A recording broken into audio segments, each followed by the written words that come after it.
c'est une épreuve pour la sécurité civile. Mais ce que je sais, c'est qu'immédiatement après, celles et ceux qui étaient mobilisés dans la recherche de cet hélicoptère et de ces 3 hommes étaient à nouveau engagés. Et qu'aujourd'hui, ils seront encore engagés et qu'ils ne baisseront pas les bras et qu'ils se redresseront. Et que nous nous redresserons pour garantir la plus grande sécurité des Français. Christophe Castaner veut rester positif, malgré le décès cette nuit de 3 agents de la sécurité civile. À bord d'un hélicoptère type Dragon, le pilote et le mécanicien gardois étaient accompagnés d'un secouriste des Bouches-du-Rhône. Ils avaient décollé de la base de Marignane en direction du Var pour porter secours aux habitants touchés par les intempéries. Les liaisons radar et radio se seraient rompues soudainement.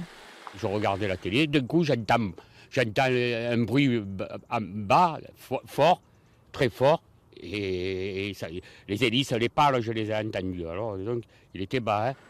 À 1h30 du matin, l'hélicoptère est retrouvé, écrasé dans les collines du massif de la Nerte, au nord de Marseille. Les collines sont à 140 mètres d'altitude, donc avec le brouillard et tout, c'est pas la première fois. Une fois, il y avait les Russes, ils étaient 7 dans l'hélicoptère. Ils sont morts tous les 7. La mauvaise visibilité, due à un épais brouillard, est une des hypothèses avancées. Autre explication possible, la fatigue. L'équipe avait déjà mené 13 hélitreuillages dans la journée.